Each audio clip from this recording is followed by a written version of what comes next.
Okay, today's Bible reading is Ephesians chapter 4, and specifically focusing on verses 20 through 24, and I'm going to read that to you.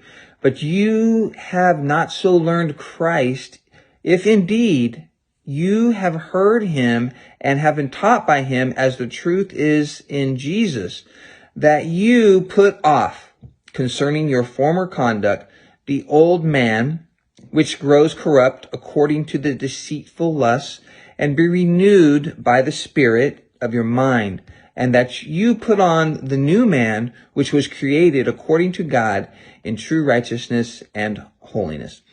And if you think about this, getting rid of the old man and putting on the new man, you can think of it like this. We had went to look for a fugitive. We were dispatched down into the Central Valley.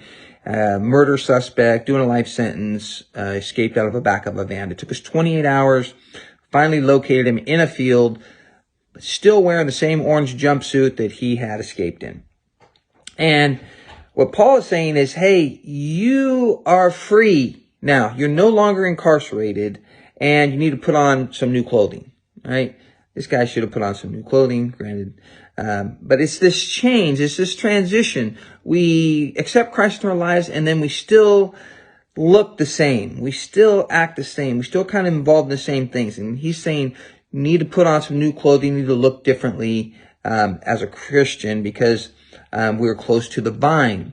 And speaking of the vine and what that process looks like of changing our clothes or changing our attitudes or changing how we respond to things and what our life looks like, it's a process of pruning. And this time of year, all the grapes are getting pruned, and this is what they're doing. They're going through and they're finding out where are the dead branches. So you see this one here? That's a dead branch. There's no life in that branch right there. Okay. And they keep pruning, right? Each time. Look, so this is your old life. This is the stuff that's no good in your life. The things that bring you down, the things that are contrary to the Spirit of God in you and contrary to the Bible.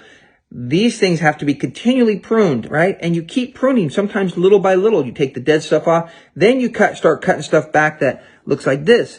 There's still some of the old life in there, and there's some new, but there's some old. But we got to get rid of the old, and we have to keep pruning until we get to this. This is a piece close to the vine, getting the nutrition from the vine, which is God, right? Which is Christ in us. And what that allows us to do is bear lots of good fruit because we're close to the vine and all the dead stuff is getting cut off.